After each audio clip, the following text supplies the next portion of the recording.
व्यवस्था है तो लगभग मिली है, लेकिन कलश वगैरह जो पूरा व्यवस्था होना चाहिए वो नहीं है। नहीं। व्यवस्थाएं पूरी लेकिन कलश गायब। कलश नहीं और मतलब जो सामान कुछ मिला है कुछ नहीं मिला है। लो जी, व्यवस्थाएं फिर पूरी लेकिन जरूरत अधूरी। धर्म के रीति रिवाज से जो शादी होता है उस हिसाब से शादी हो रहा है, नहीं हो रहा है। व्यवस्थाएं फिर पूरी लेकिन रीति रिवाज की मजबूरी। थोड़ी खास सिंदूर नहीं था, ये 4 आदमी बैठी कलश है। व्यवस्थाएं फिर पूरी लेकिन सिंदूर बिन शादी अधूरी। घर जाकर फिर शादी होगी, लोगों की विधि विधान से किया जाएगा।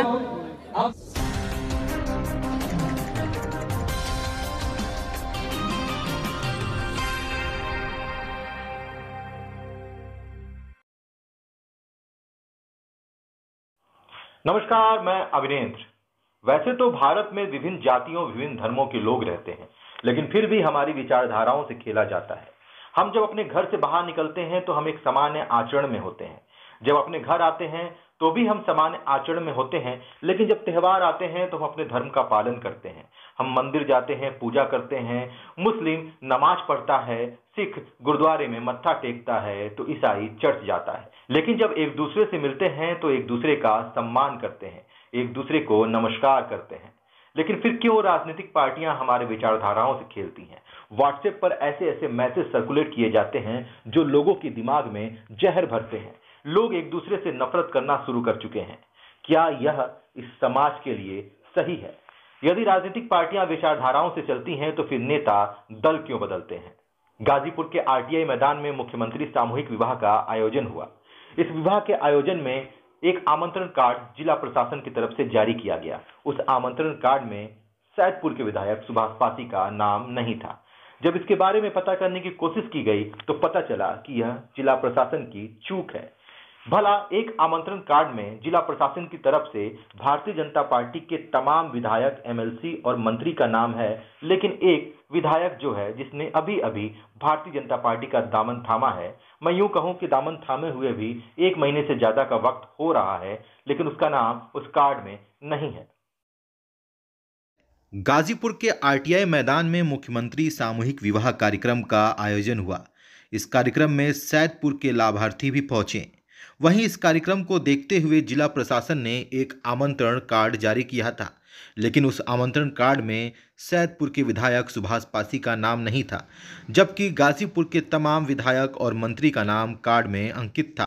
आपको बता दें कि पिछले ही दिनों सैदपुर के विधायक सुभाष पासी ने समाजवादी पार्टी का दामन छोड़ भारतीय जनता पार्टी का दामन थामा था। ऐसे में सुभाष पासी का नाम जिला प्रशासन द्वारा जारी कार्ड पर न होना चर्चा का विषय बन गया।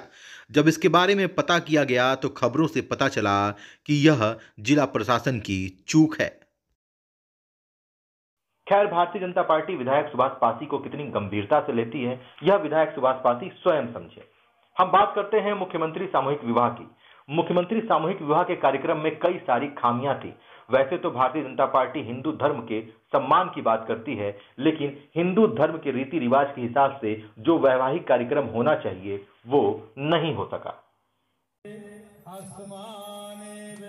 गाजीपुर के आरटीआई मैदान में मुख्यमंत्री सामूहिक विवाह कार्यक्रम का आयोजन हुआ। रविवार के दिन तमाम जगहों से लाभार्थी इस कार्यक्रम में हिस्सा लेने पहुंचे। इस कार्यक्रम में मुख्य अतिथि प्रभारी मंत्री आनंद स्वरूप शुक्ल थे। आनंद स्वरूप शुक्ल ने कार्यक्रम स्थल का जायजा लिया, लेकिन कुछ ही देर बाद वहां से वह चले गए। पूछताछ में लोगों का कहना था कि शायद वो व्यवस्था को देखकर नाराज हो गए। इस बाबत जब अधिकारियों से सवाल पूछा गया तो उन्होंने अनभिज्ञता जताई। आपके यहाँ प्रभारी मंत्री जो मुख्य अतिथि थे आए थे, लेकिन कुछ ही देर में वापस चले गए। क्या व्यवस्था से नाराज होकर चले गए या क्या मामला था? नहीं बता पाएंगे उसके बारे में।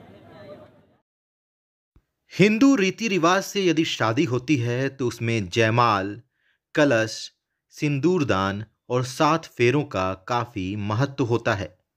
लेकिन क्या गाजीपुर के आरटीआई मैदान में आयोजित मुख्यमंत्री सामूहिक विवाह कार्यक्रम में यह सारी चीजें थीं, या केवल खानापूर्ति की गई? सरकार को भी अंधेरे में रखकर अधिकारियों ने घोर लापरवाही की। सिंदूर गायब था, कलश गायब था, अग्नि गायब थी, 7 फेरे गायब थे। तो यह शादी संपन्न कैसे हुई? 7 फेरे करवाने में कितना खर्च आता है, सिंदूर खरीदने में कितना खर्च आता है, या कलश लाने में कितना खर्च आता है। क्या भारतीय जनता पार्टी की सरकार और ये अधिकारी जो हिंदू धर्म से आते हैं वो ये भूल गए कि हिंदू रीति रिवाज से कैसे विवाह होता है? इन नेताओं और अधिकारियों से पूछना चाहिए, क्या उनका विवाह भी कुछ ऐसे ही हुआ था? क्या उनके विवाह में सिंदूर की जगह रोरी था? क्या उनके विवाह में कलश नहीं था? क्या उनके विवाह में अग्नि नहीं थी? क्या उनके 7 फेरे नहीं हुए? कहाँ से आप आए हैं? गाजीपुर से।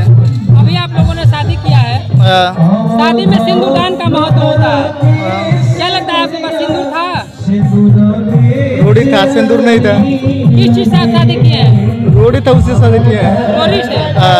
तो इससे विवाह पूर्ण माना जाएगा? अभी तो सब मान नहीं रहा है ना, अभी नहीं है। लगता है कि शादी में दुर्व्यवस्था है? जरूर है। आप एक हिंदू हैं, हिंदू धर्म में देखा जाए कि कलश का बड़ा महत्व होता है, और आपके सामने कलश भी नहीं है। ये 4 आदमी में एक ही कलश है। 4 आदमी में 1 कलश? हाँ, इधर सब है तो 4 ही के बीच में एक ही कलश है ना। कहीं ना कहीं दुर्व्यवस्था है। हाँ, मानना ही है ना। क्या व्यवस्थाएं मिली है यहाँ पे? सर व्यवस्थाएं तो लगभग मिली है, लेकिन कलश वगैरह जो पूरा व्यवस्था होना चाहिए वो नहीं है। नहीं है? नहीं। यानी कि शादी पूर्ण तो सही नहीं माना जाएगा?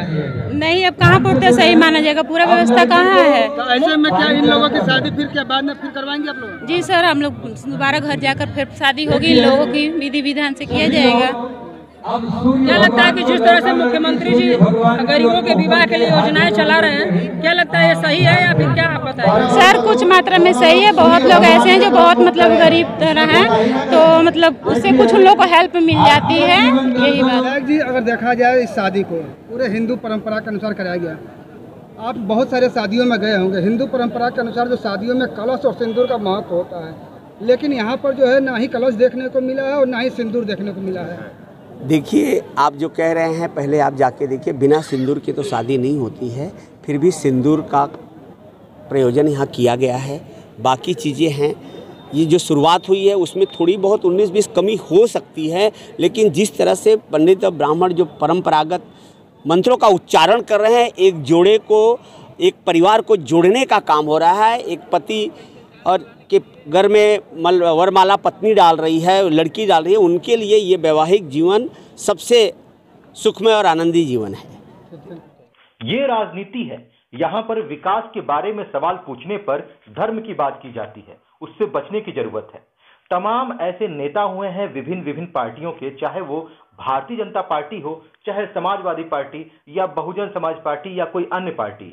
उनके नेताओं, उनके पूर्व सांसदों, उनके पूर्व विधायकों ने विकास किया है, तो इस पर ध्यान देने की जरूरत है और हमें एक ऐसे नेता को चुनने की जरूरत है जो हमारे शहर का, जो हमारे गांव का विकास कर सके। धन्यवाद।